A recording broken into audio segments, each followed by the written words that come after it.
Mas sem mais delongas, gente, a gente está fazendo uma série aqui de mensagens, nesse mês, de uma relação entre fé e razão. Até rimou.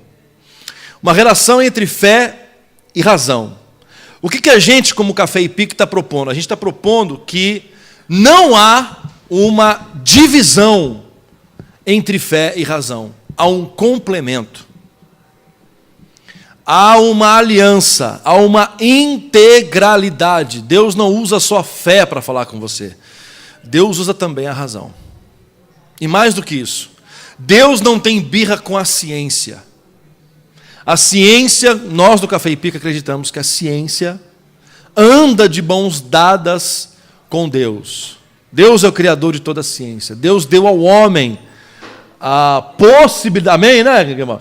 A possibilidade de ser um cientista, de dominar. Quando Deus fala lá, domine sobre os animais, sobre as plantas, domine sobre o planeta, sobre o universo, sobre o cosmos. O que Deus estava falando ali não era uma ideia de domínio do tipo do usufruto desenfreado. Domínio ali é quando a palavra domínio ali tem a ver com dominar o assunto, dominar a ciência, dominar os animais, a arte de criá-los, de tratá-los, a arte de conhecer as plantas, de como elas vêm. Então, tudo isso que nós conhecemos hoje, de fotossíntese, de tudo mais, dos elementos químicos, a tabela periódica, ou seja, tudo isso tem o dedo de Deus ali. Talvez você já tenha ido a igrejas em que dizia que não há como andar a fé e razão andarem juntas, ou a ciência não andarem juntas. Pois é, aqui você está ouvindo que não. As pessoas, aqui nós cremos que a fé e a ciência andam juntas, e Deus tem o dedinho dele na tabela periódica, Deus tem o dedinho dele no Big Bang. Eu não tenho problema nenhum em dizer que haja luz e o Big Bang são as mesmas coisas, porque o Big Bang não é uma explosão, como alguns dizem, muito pelo contrário, o Big Bang é uma expansão, mas isso cientistas vão dizer aqui no dia 25. Então, se você quiser estar aqui presente no dia 25, ou seja, no último sábado desse mês, nós teremos 2 cientistas aqui, biólogos, doutores em biologia, ou seja, é gente, entendeu? Que conseguiu o doutorado antes desse bloqueio aí, conseguiu, agora não sei agora, mas conseguiu ter o seu diploma de doutor, alguns até pós-doutor, e nós estamos em conversas, os 2 gostaram, viu, Maus? Os 2 responderam, os 2 toparam a ideia, porque é o seguinte, galera, o que vai acontecer no dia 25? Na IPB, é rua, né? Comendador Araújo. Na IPB da Comendador, no sábado de manhã e no sábado à tarde, vai ter um fórum de ciência, ou seja, a Associação Brasileira de Cristãos na Ciência, Associação Brasileira de Cristãos na Ciência, está organizando um fórum de debates, de conversas, sobre esse tema na IPB, na Presteriana, da rua Comendador Araújo. No dia 25, a programação acontece a partir das 9 da manhã, né? Começa a partir das 9 da manhã e entra até a tarde, vai até mais ou menos ali umas 3, 4 horas da tarde, deve ir. Até as 4 horas da tarde. 2 dos preletores que estarão neste fórum, neste encontro, estarão aqui à noite, aprofundando e fazendo um bate-papo, vai ser uma conversa, vai ser um diálogo entre fé e ciência. Olha que coisa maravilhosa. A gente vai descobrir que Deus tem o dedinho dele ali, como que tem esse dedinho, vai ser um negócio maravilhoso. Então, 2 deles vão estar aqui com a gente. A gente está conversando para que eles estejam, então nós estamos em conversa com a organização lá, para ver se libera, né? aquele esquema, tal, aquela conversinha, babá. E aí eles estarão aqui com a gente, conversando. Inclusive, amor, um deles é o Gabriel Gonino. Lembra do Gabriel? Pois é, um deles é ele. O cara já é doutor em biologia, porque ele era membro da igreja de Presidente Prudente, ele foi minha ovelha, esse cara. E na época, ele estava cursando a faculdade de biologia. Inclusive por indicação do próprio pastor Cris ali, ajudando ele. Tá. Vai ser cientista em nome de Jesus. E aí tudo mais, e aí ele aprofundou, ele tem uma especialização inclusive em aracnídeos, a Carol gosta muito de aranha. Ela detesta, né? E aí, inclusive, teve todo um processo. E aí, enfim, o cara hoje é doutor, um amigão nosso, e ele vai estar, a gente espera que eles estejam aqui com a gente. Caso você queira aprofundar mais ainda, está aí essa programação no dia 25, na IPB, da Comendadora Araújo, às 9 da manhã do dia 25 em diante, esse bate-papo, esse fórum de ciência. Mas hoje, como vocês estão vendo aqui atrás de mim, o nosso tema é fé que pensa a conversão. É fé que pensa, não. Razão que crê. Razão que crê na conversão. Eu queria passear com vocês por 2 capítulos de uma carta do apóstolo Paulo. Se você tiver a sua Bíblia aí, ou no seu celular, ou em mãos, abra aí na carta de Paulo aos Romanos. Romanos, capítulo 10. Capítulo 10. Mateus, Marcos, Lucas, João, Atos, Romanos. Abra em Romanos, capítulo 10. Eu vou ler a partir do verso de número 5. Na verdade, esse bloco começa no capítulo 9 e vai até o capítulo de número 12 de Romanos. Então, são, no caso, aí 4 capítulos, mas a gente vai, desse bloco de 4, a gente vai trabalhar 2, a gente vai conversar sobre 2 capítulos, que é o capítulo 10 e o capítulo 12. O verso 5 diz assim, olha, em diante. Moisés escreve que o modo pelo qual a lei torna alguém justo exige obediência a todos os seus mandamentos. Tem muita gente que diz assim, eu não roubo, eu não mato, eu não faço mal para ninguém. Meu amigo, se você caiu em um, você caiu em todos. Você pecou uma na lei, você caiu em uma lei, caiu em todas. Mas o modo pelo qual a fé torna alguém justo diz, não diga em seu coração, quem subirá ao céu para trazer Cristo para a terra? E não diga, quem descerá ao lugar dos mortos para trazer Cristo de volta à vida?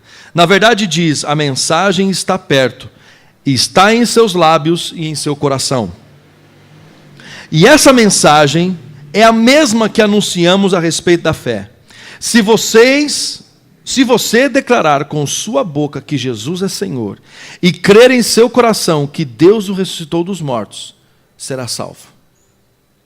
Pois é crendo de coração que você é declarado justo, e é declarando com a boca que você é salvo.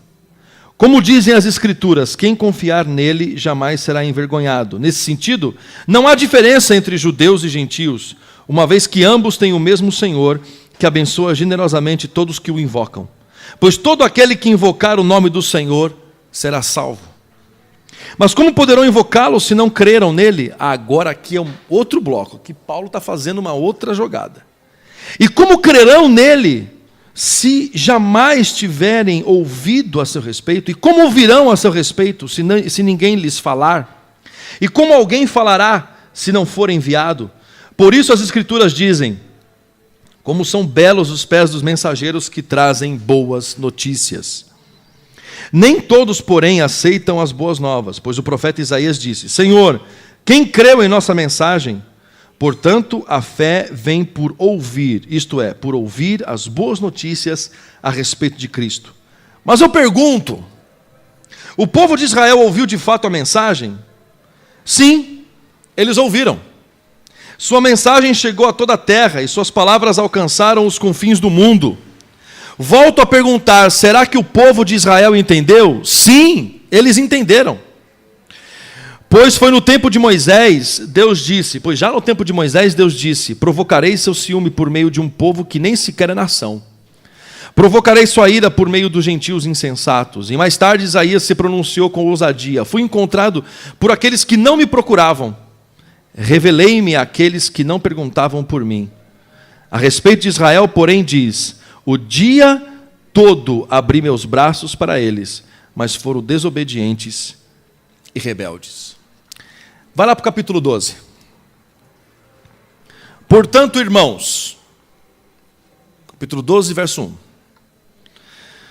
Suplico-lhes que entreguem seu corpo a Deus por causa de tudo o que Ele fez por vocês. Que seja um sacrifício vivo e santo, do tipo que Deus considera agradável. Esta é a verdadeira forma de adorá-lo. Não imitem o comportamento e os costumes deste mundo, mas deixem que Deus os transforme por meio de uma mudança em seu modo de pensar, a fim de que experimentem a boa, agradável e perfeita vontade de Deus para vocês. Olha para mim aqui. Existem duas... Nossa, até deu uma engasgadinha aqui, né? Existem duas formas de você ouvir o Evangelho. De você ouvir a boa notícia. De você ouvir algo sobre Jesus. Uma é o que Paulo vai chamar de persuasão. Ou seja, eu vou usar argumentos bíblicos, sociais, filosóficos. Foi o que Paulo fez em Atenas, foi o que Paulo fez na Macedônia, ou seja, na sua caminhada com o mundo grego, ele fez exatamente isso. Ele usou de persuasão para ir à mente das pessoas e elas entenderem que aquilo que Paulo estava falando é verdade. Uma coisa é a persuasão. Isso tem a ver com a gente. Com a apresentação do Evangelho. Outra forma de você encarar o Evangelho é a conversão. E as duas coisas se complementam, elas não são a mesma coisa. Paulo não estava, tanto que no momento que ele estava conversando com Festo, me parece, e ele está lá trocando ideia com ele está apresentando o Evangelho, e eu acredito que tenha sido Festo que diz o seguinte: Paulo, por pouco você não me fez cristão. E Paulo vai dizer assim, olha, quem dera eu tivesse esse poder. Porque o que Paulo está querendo dizer? Paulo diz que ele tem sim o poder de persuadi-lo, ele tem o poder de argumentação, ele está apresentando para você argumentos racionais de que Jesus é Deus e de que você pode crer que Ele é a encarnação de Deus e que Ele é Filho de Deus e que não só isso, que Ele veio ao mundo, morreu e ressuscitou ao terceiro dia. Há argumentos racionais para isso, porque nós não temos fideísmo, nós temos fé, nós temos racionalidade, nós temos uma fé cristã e não fideísmo. Fideísmo é superstição, crença. Nós temos uma fé.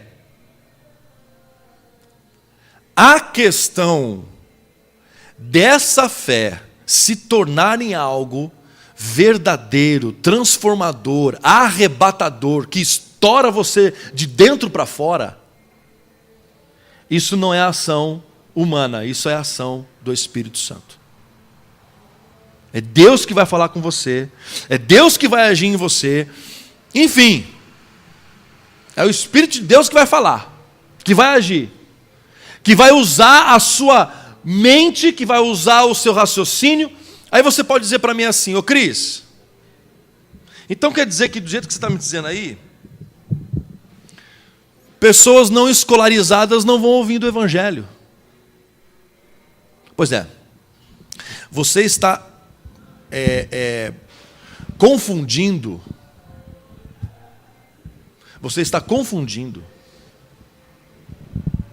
escolaridade,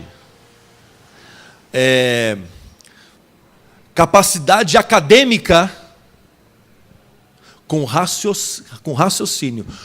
Todos os seres humanos, sejam eles escolarizados ou não escolarizados, cultos ou não cultos, são seres racionais. O que Paulo está falando aqui não é de nível acadêmico. O que Paulo está apelando aqui é para o raciocínio.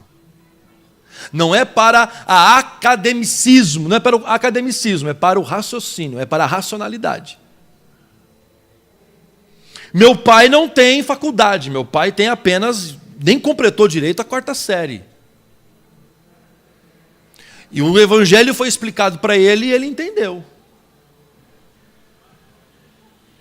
Não precisou ser pós-doutor, não precisou de mestrado, de escolaridade básica.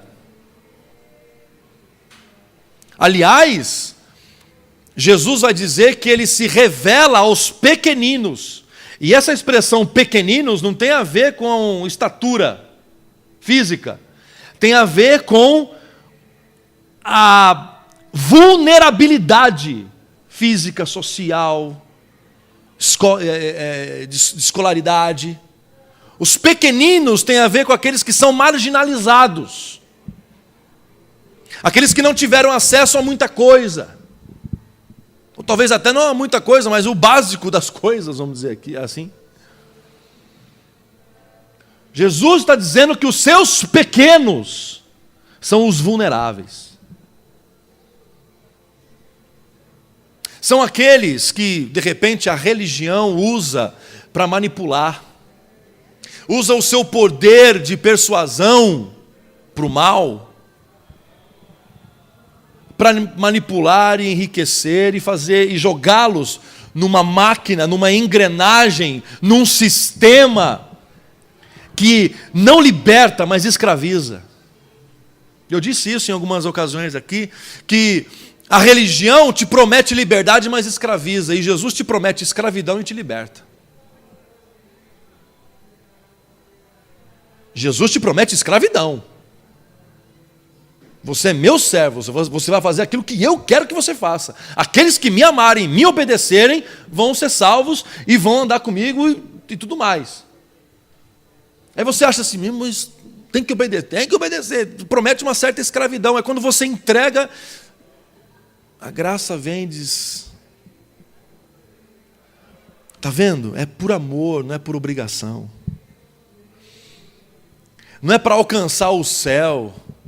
Não é por medo do inferno. Não, eu estou aqui na igreja, Cristo, porque eu estou com medo de ir para o inferno. É justamente o medo que você tem de ir para o inferno que está te levando para lá. É justamente o medo que você tem de cair está te jogando para lá. E Jesus é esse que vem para te tirar completamente o medo do inferno e ir para o céu, não como uma obrigação, não como o único caminho a ser perseguido, mas como um resultado de uma vida de amor, de compreensão. O céu não é um lugar onde se vai somente. Não é apenas um lugar físico, histórico, vamos dizer histórico-físico, para onde você vai, mas também é um lugar cósmico real. É um lugar que você já começa a viver aqui. É um lugar que você já começa a experimentar as suas nuances e as suas realidades no aqui e agora. Paulo, no capítulo 10, ele vai dizer de uma lógica de conversão. E essa lógica de conversão não tem a ver com mudança religiosa. Essa lógica de conversão não tem a ver com uma mudança de comportamento apenas. Porque a maioria das igrejas diz o seguinte, como é que é o cara que se converte? É o cara que estava fazendo tais coisas e deixou de fazer estas tais coisas. Isso não é conversão, isso é terapia. Mas a conversão também é terapêutica. Está entendendo a diferença aí? Se você focar em uma coisa, você perde o restante. Agora, quando você foca na conversão, você ganha todo o resto. Essa é a lógica com Deus em tudo. Se você foca só o céu, aliás, se você foca só a terra, querendo chegar no céu, você perde a terra e o céu. Agora, se você foca o céu, vivendo o céu na terra, você ganha a terra e o céu. Você recebe, você vive a terra e o céu. Se você foca a conversão como uma mudança de comportamento apenas, como algo para melhorar a sua vida, como algo para fugir do inferno, você não vai ter absolutamente nada dessas coisas. Agora, se você tem a conversão como algo que transforma você de dentro para fora, como um ato de amor, de compreensão, de um novo mundo, de uma nova vida, de uma outra vida, de um outro mundo, você ganha tudo isso que eu acabei de dizer, de mudança de comportamento, de mudança de mente, e que a gente vai chegar aqui daqui a pouco. Então Paulo, no primeiro momento, ele faz essa comparação da lei com a graça, no capítulo 10. Moisés era assim, Moisés tinha a ver com a obediência da lei. Quanto mais obedecia, mais era abençoado. Só que não tinha o que fazer, porque se você caísse em uma, você já era culpado de todas. E vem Jesus, que cumpre todas essas leis, todas, ele não caiu em uma sequer, ele cumpriu todas as leis. A justiça nesse aspecto, ela foi saciada, ela foi cumprida. Agora o meu e o seu relacionamento com Deus não é mais um relacionamento baseado na justiça. Agora é um relacionamento baseado em uma coisa apenas, no amor. Porque eu amo a Deus e entendo que eu errei com Ele. Só um parênteses aqui. Quem crê em pecado original não tem dificuldade de entender dívida histórica.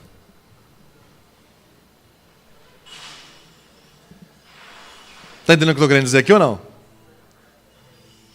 Quem entende pecado original não tem dificuldade alguma em dizer de dívida histórica. Então, se hoje você diz que você pecou porque você pecou o pecado de Adão, que você nasceu e nem conheceu Adão, alguém aqui teve o privilégio de conhecer o senhor Adão ou a dona Eva? Acho que não, né? Ninguém teve aqui o privilégio de conhecê-los, de tomar um café, de repente, ali perto da árvore do conhecimento do bem e do mal. Ninguém teve isso. Dar uma passeada no Éden, de repente, né? Passar ali, de repente, um fim de tarde. Né? Vou sair daqui do serviço, vou lá dar uma passada no Éden. Não, ninguém teve isso. Dá uma ali, de repente, né? De repente evitar que a serpente chegue perto.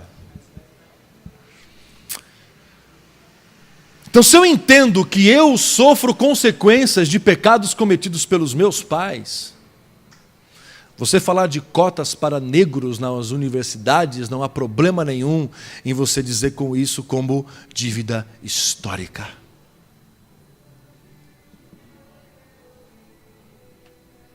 Cristão tinha que ser o primeiro a levantar essa bandeira, por entender do pecado original. Porque pecamos, porque herdamos o pecado original, porque herdamos maldições vindas e consequências vindas do passado. Defender dívidas históricas é natural.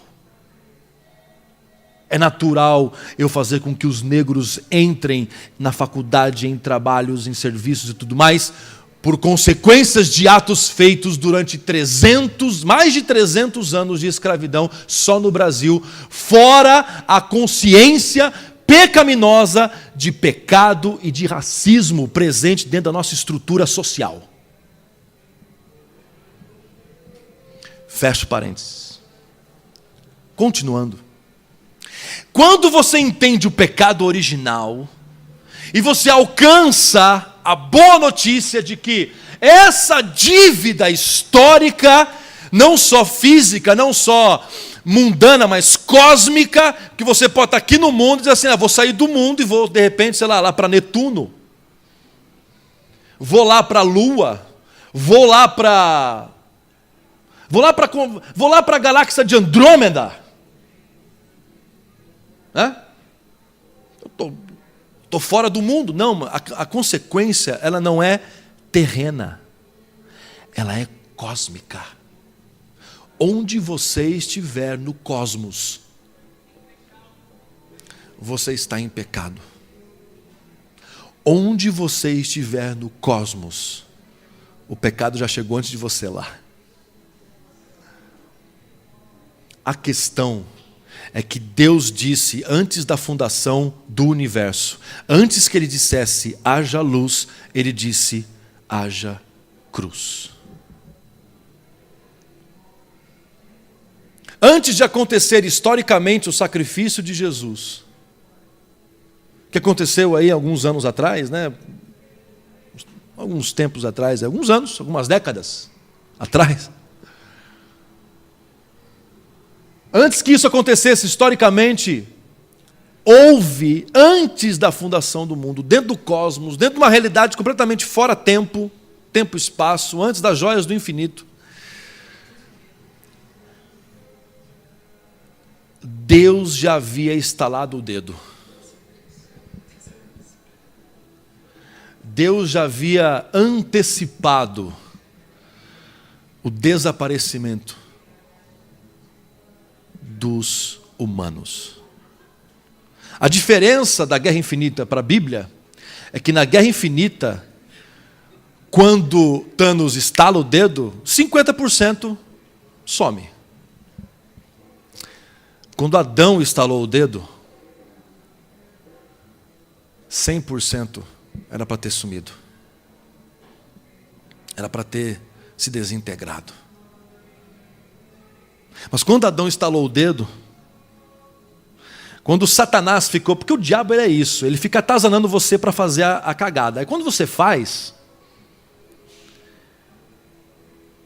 você fala, mas por que eu fiz isso? Porque é assim.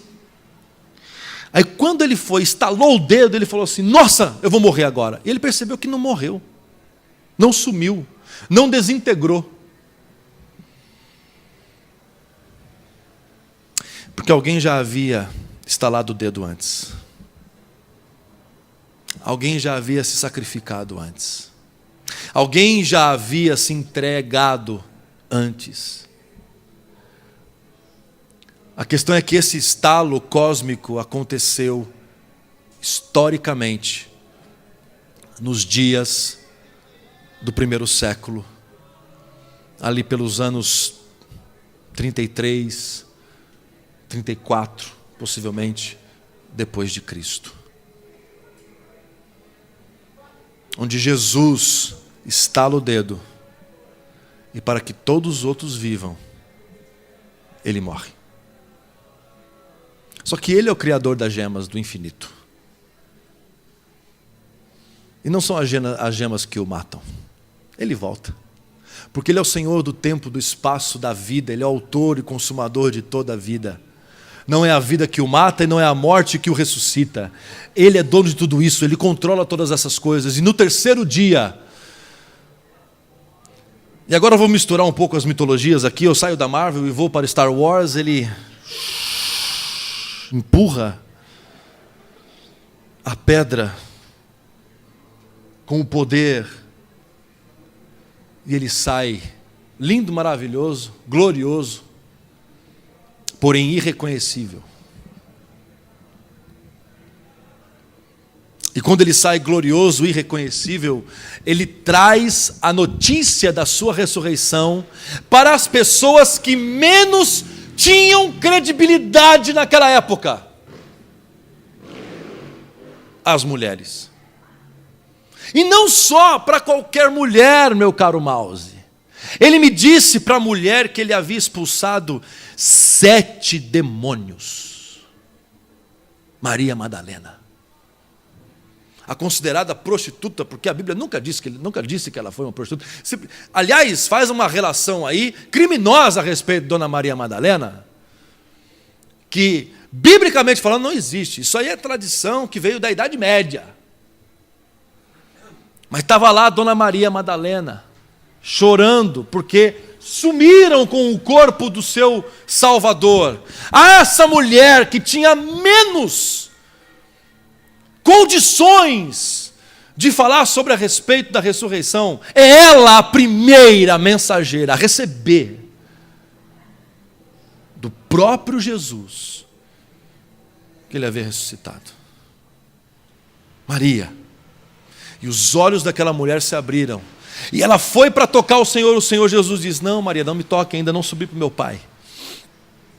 Mas volte para Jerusalém e conta para os meus amigos. E Pedro, Jesus dá uma ênfase para o Pedro. E se o Judas estivesse ali vivo, porque o Judas se matou, havia se suicidado há uns 3 dias atrás, há uns 3 dias antes, eu tenho certeza que Jesus diria, diga aos meus amigos, a Pedro e a Judas, que eu vou encontrar com eles na Galileia. E a Maria volta, encontra toda aquela almarada, sabe, dentro de uma salinha apertada, com medo dos romanos, naturalmente. E essa mulher entra no meio desse povo e diz assim, gente, eu tenho uma boa notícia para dar. O que é, Maria? O Senhor ressuscitou. Eu imagino o Pedro virando para o João e falando assim, essa mulher bebeu. Aí, voltou os demônios, tudo para ela. Foi Jesus, morreu, 7 voltaram. Agora não vieram 7, vieram 14.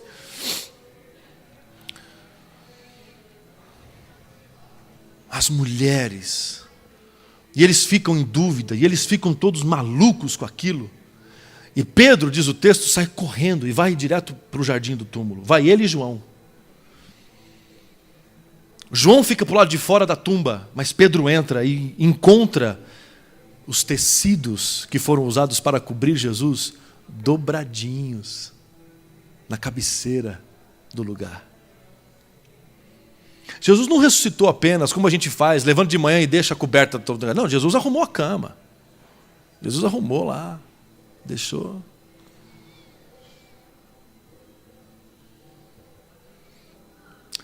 E toda essa história das aparições de Jesus aconteceu, mas as primeiras foram as mulheres, e a primeira foi Maria Madalena. Mais uma evidência da ressurreição de Jesus. Ninguém aguenta uma mentira durante uma tortura. Ninguém nega. Ninguém vai até as últimas consequências vendo o seu filho na sua frente sendo assassinado, mutilado aos poucos. Nega que Jesus ressuscitou. Diga que isso é uma mentira. Não é. Eu vou cortar a mão do seu filho.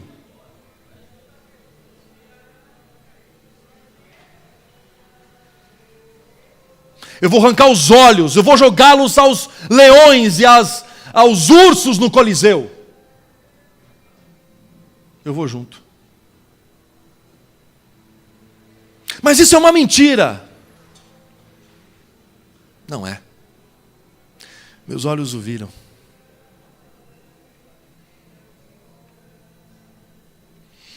Quem o viu falou para mim, eu acredito, é uma verdade incontestável. Mas vocês vão morrer. Para cada um que você derruba, 10 se levantam. Pode matar.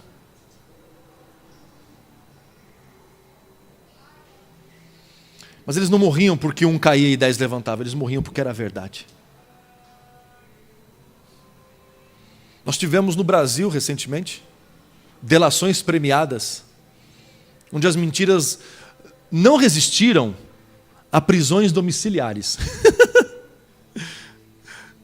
As mentiras não resistiram a prisões domiciliares. Nas casas desses caras, até eu fico preso. Principalmente se tiver um Play 4, aí é Deus, né? Aí é prisão celestial. Eu fico preso ali, tranquilamente. Bota uma tornezeleira e fica lá na mansão, tem piscina, tem frigobar. Mas até eu fico. Não subsistiram, não aguentaram a prisão domiciliar. Você acha que uma mentira resistiria a uma tortura? A única coisa que resiste a uma tortura e que resiste à morte é a verdade. Ninguém morre por uma mentira. Ninguém morre por algo falso. Ninguém se entrega e vai aos perigos da vida, aos perigos do cosmos, por uma mentira. Ninguém se entrega para viver algo que não é verdadeiramente real, denso. Ninguém aqui viu Jesus, eu não o vi. Espero um dia vê-lo, com esses olhos que hão de ressuscitar naquele dia. Mas eu não o vejo. Nunca o vi. Mas eu acredito que Ele está aqui nesta noite, presente. Porque bem-aventurados aqueles que não viram, felizes são aqueles que não viram e mesmo assim acreditaram, creram. E no capítulo 12, Paulo vai abranger o conceito da conversão. Ele vai dizer o seguinte, na versão mais tradicional ele diz: rogo-vos, pois, irmãos, pelas misericórdias de Deus, que apresenteis os vossos corpos como sacrifício vivo e santo a Deus. Este é o vosso culto racional. E não vos conformeis com este século, mas transformai-vos pela renovação da vossa mente, para que experimenteis qual seja a boa e perfeita e agradável vontade de Deus. Sabe o que Paulo está falando aqui? Que a conversão, antes de passar pelo coração, passa pela mente. A renovação, ela acontece na mente, a renovação, ela acontece no nosso jeito de pensar. Agora eu creio em Deus, agora eu acredito, o meu coração foi transformado, algo dentro de mim estourou. O poder descrito no capítulo 2 de Atos, quando diz que desceu o Espírito Santo ali, diz que desceu o dinamis. Uma explosão aconteceu naquele momento. Por isso que eu uso muito essa expressão da explosão, porque quando o Espírito Santo toca, há uma explosão dentro da gente. Você deixa de ser você e passa a ser você. Entendeu? Eu não. Você deixa de ser você mesmo e passa a ser você. Mas como assim, Cris? É isso. Você deixa de ser você, esse você falso, esse você de uma realidade alternativa, esse você desse cosmos criado a partir da lógica do pecado, e agora você começa a conhecer você feito à imagem, à semelhança e à vontade de Deus. Alguém que sofre sim, alguém que tem todas as dores pertinentes desse mundo, porque você aqui ainda está. Mas alguém que não foca a sua vida, não foca os seus planos justamente ou unicamente as coisas que acontecem nesta terra. Você não se limita e não se denomina pelo sofrimento e pela depressão e pelos acontecimentos que tomaram lugar no seu passado. Você agora tem uma visão de você lá na frente, de quem você é, de fato e de verdade. Porque a depressão ela pode te pegar na curva. A depressão, ela pode te surpreender. Porque ela vem assim, né? Quem já passou pela depressão sabe como é. Ela vem assim, do nada. Quando você vê, ela já te pegou. Mas lá no fundo, com toda a vontade que você tem de acabar com a tua vida, de toda a vontade que você tem de acabar com tudo aquilo, com toda a vontade que você tem, ou a falta de vontade que você tem de viver e de sair da tua cama, algo lá dentro de você, como que uma vozinha, às vezes até mesmo fraca e rouca, diz para você: você não é isso.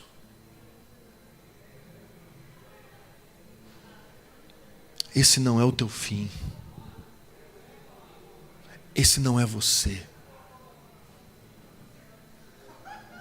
E Paulo vai dizer que a conversão não acontece só em mim. Através de mim, o ambiente onde eu estou, as pessoas com quem eu convivo, os lugares. Agora eu não vivo mais no relacionamento de posso, não posso.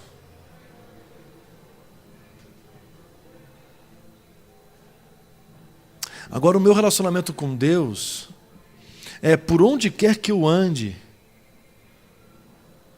que a transformação que eu vivo e que está em mim, e que pulsa dentro da minha vida o tempo todo, pulsa dentro de mim o tempo todo, me apresentando coisas novas todos os dias, todos os momentos, essa pulsação seja sentida no ambiente onde eu estou, seja ele um barzinho ou um culto, seja ele uma festa da faculdade, ou seja uma reunião de oração, é a mesma pulsação. Porque não é o que de fora me denomina, é o que de dentro pulsa, explode, que é o que me define.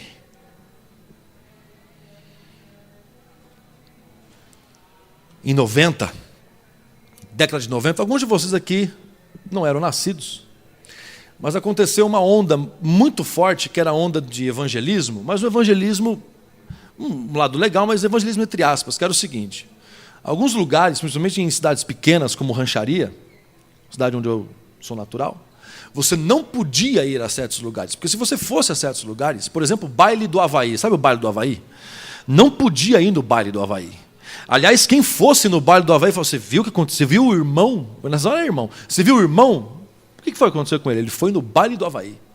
E querendo ou não, dentro de mim batia uma inveja, porque eu queria muito ir no baile do Havaí. Eu queria muito ir no baile do Havaí.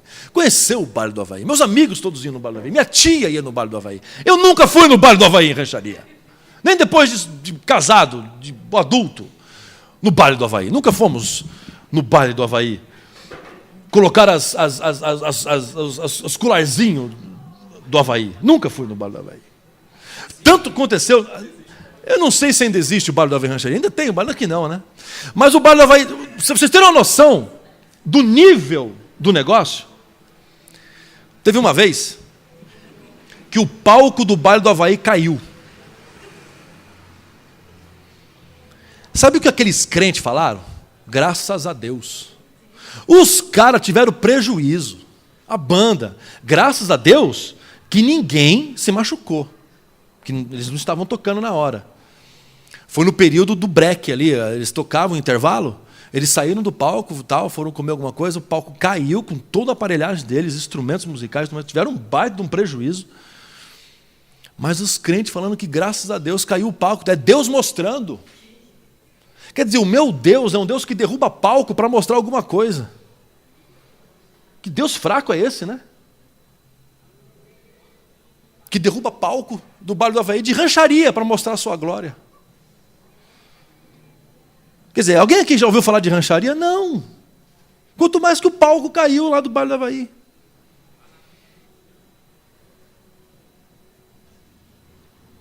Então o cara ia lá, nossa, é pecado.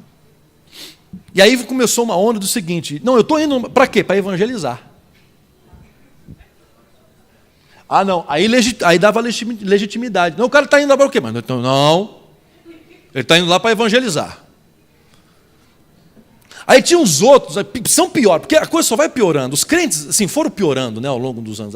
Tiveram uns caras muito legais, assim, que deram aqui uma onda que foi, pô, legal. Mas assim, parece que cada ano piora, né? Bancada evangélica, aí vai indo. Tá? Eles deram uma dentro agora aí, uma dentro eles deram aí. Você ficou sabendo? Eles deram uma dentro. Vão começar a fazer uma campanha contra o decreto do armamento que o Bolsonaro assinou. É verdade. Ele assinou um negócio lá e os caras estão fazendo um documento deles, da bancada, contra esse documento. Olha isso. Eu não sei o que está acontecendo ali, meu velho. Não sei. Isso aí eu vejo ali que Deus também que mandou um espião ali, entendeu? Eu não. E aí estava aquela situação toda lá. Não, daqui a pouco vai ter um pau caindo lá. Então, assim, e aí o cara vai lá, você vai piorando. Aí tinha uns que falavam o seguinte: o irmão foi lá evangelizar. Aí esses outros, que eram piores que esse, que falavam que o outro foi para evangelizar, falavam o seguinte: mas cadê os frutos? Porque o fulano foi lá, mas cadê os frutos? Como se o fulano fosse o Espírito Santo que convertesse o povo. Não, mas cadê os frutos? Cadê os caras aqui na igreja? Cadê essa juventude toda que foi no baile do Havaí, aqui na nossa igreja? Aqui não sei o quê. Cadê os frutos?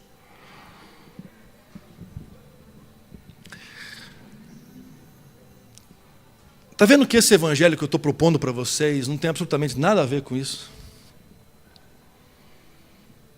Que a mesma explosão e ânimo e vida santa, e cuidado e inteligência e perspicácia e discernimento você pode ter dentro da igreja, dentro de reunião de oração, onde muitas vezes acontece muita fofoca. E você pode ter dentro de um baile, de uma festa, de um verdã. A mesma coisa. É claro que dentro de uma reunião de oração, você tem fatores que te incentivam, né, a viver uma espiritualidade. Talvez dentro do verdão não tenha tanta essa coisa de você viver essa espiritualidade um pouco. Talvez não. Mas aí vem a questão de você discernir. Porque Deus não mexe com robôs. Deus não trata a sua vida com robôs. Deus não tem relacionamento com robôs. Então se você chegar para mim e perguntar assim, Cris, posso ou não fazer? Eu vou dizer para você, não sei. Sabe por quê? Porque para algumas pessoas pode, para algumas outras não. Porque Deus não lida com robôs, Deus lida com seres livres e inteligentes, gente que tem faculdade mental acessível para que o Espírito Santo trate com você da mesma forma como Ele trata comigo. Por isso que tem coisas que eu posso fazer que você não pode, e tem coisas que você pode fazer que eu não posso. Tem coisas que você faz que eu não faço, tem coisas que eu faço que você não faz. E está tudo bem. Porque a transformação do Espírito Santo não tem a ver só com uma mudança de comportamento, mas tem a ver com uma visão de mundo, uma mudança de pessoa, uma transformação completa.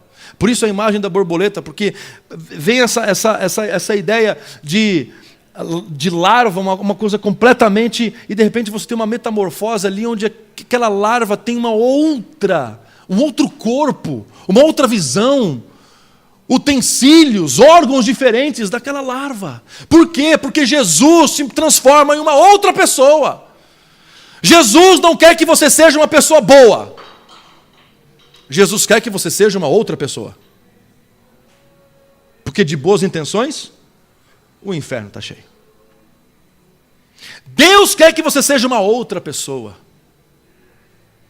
Onde a sua visão de mundo, onde a sua visão com as coisas, onde a sua visão da arte, a sua visão da ciência, a sua visão dos relacionamentos, a sua visão política, a sua visão social, a sua visão relacional, a sua visão de namoro, a sua visão de casamento, a sua visão de trabalho, a sua visão de relação de trabalho, mudam.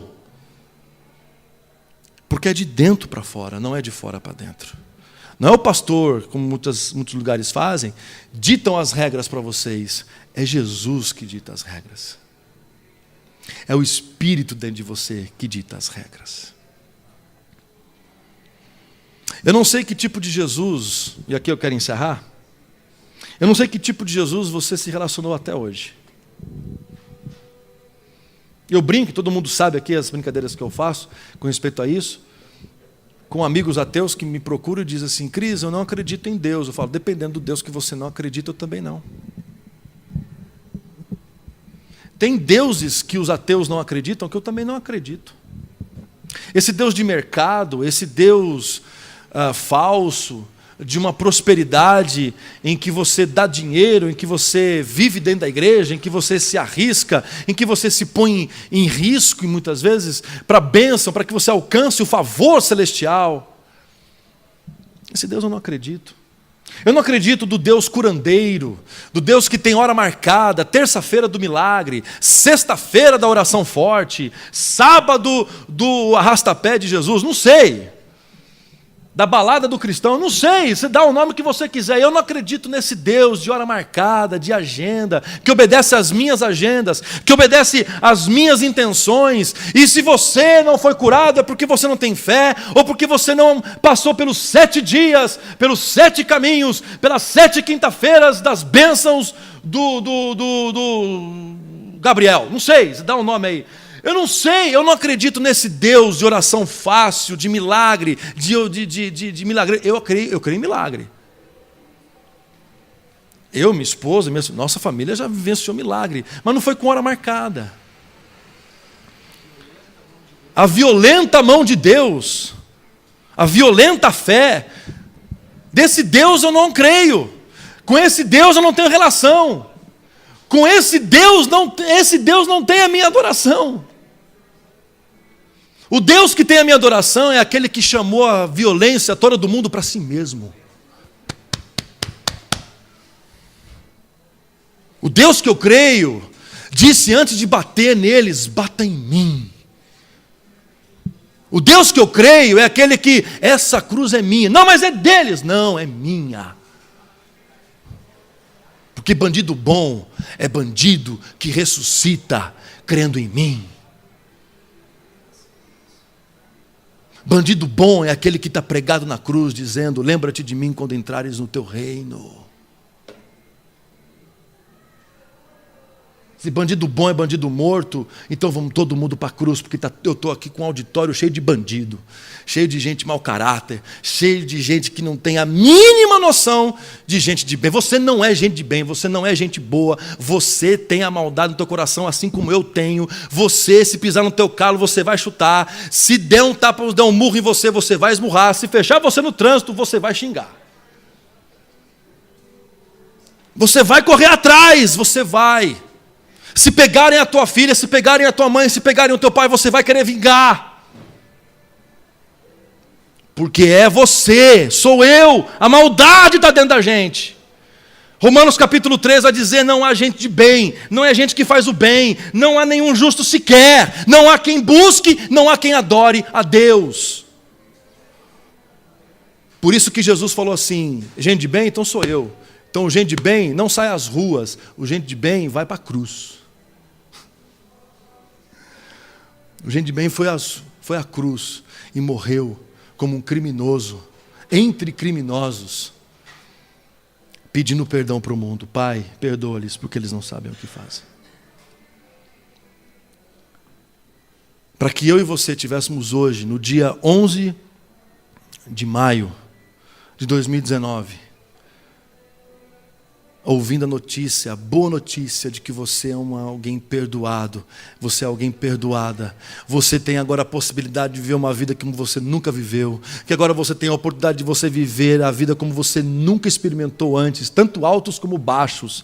Você tem a oportunidade agora de passar por tribulação, por tristeza, por depressão, por uma pancada de coisa ruim que muita gente às vezes até por uma infelicidade da vida não aguentou passar, mas agora você vai poder passar.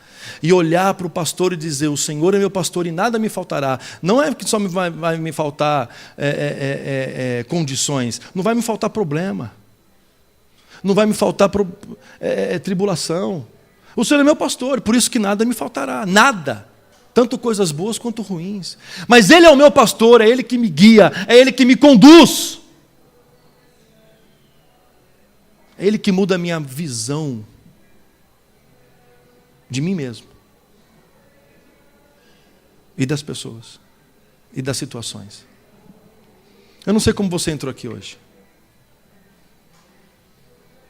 De repente, esse Jesus que eu estou mostrando para você, você está dizendo dentro do seu coração, eu nunca entendi um Jesus assim, eu nunca vi que existe um Jesus assim. Pois é, esse é o Jesus que eu creio, esse é o Jesus real, esse é o Jesus verdadeiro. Esse é o Jesus que ressuscitou no terceiro dia. Esse é o Jesus que está aqui, vivo, presente nesse lugar. Talvez você não esteja o vendo, mas Ele está aqui. Você não o está vendo, mas Ele está te vendo. E há um desejo muito forte no coração dele, que também está no nosso coração, que você o conheça, que você o encontre, que você se relacione com Ele de uma maneira perfeita, boa e santa. Que você tenha um relacionamento com Jesus como nunca antes. Eu não sei como você entrou aqui hoje, mas eu queria orar por você. Eu não vou pedir para que você venha à frente, eu não vou pedir para que você fique em pé. Mas eu só vou pedir para que você feche os teus olhos nesse momento. Feche os teus olhos. Porque é um momento de introspecção, você vai olhar para você mesmo. Você não vai olhar para as pessoas, você não vai ter expectativa de outras pessoas, mas você vai olhar para você mesmo.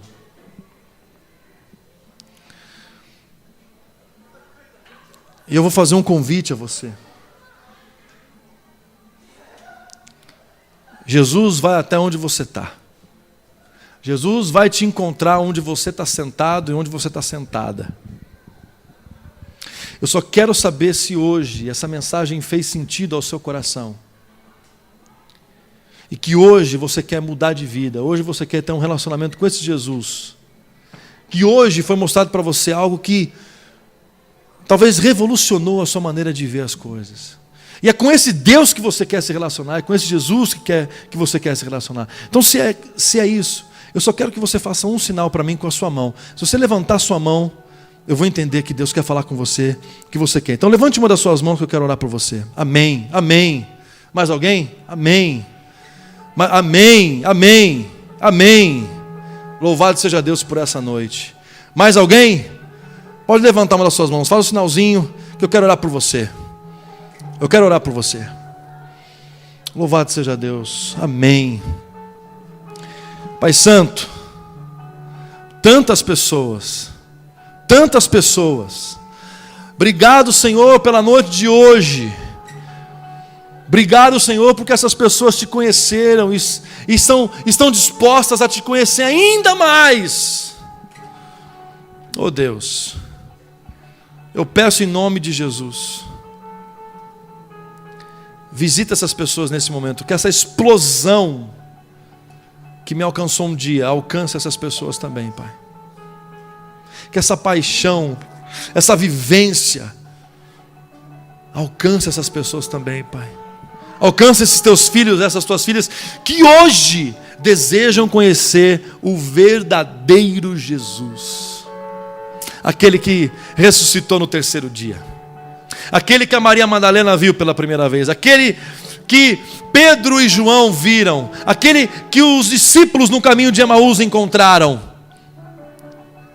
Aquele que depois de 40 dias foi levado aos céus.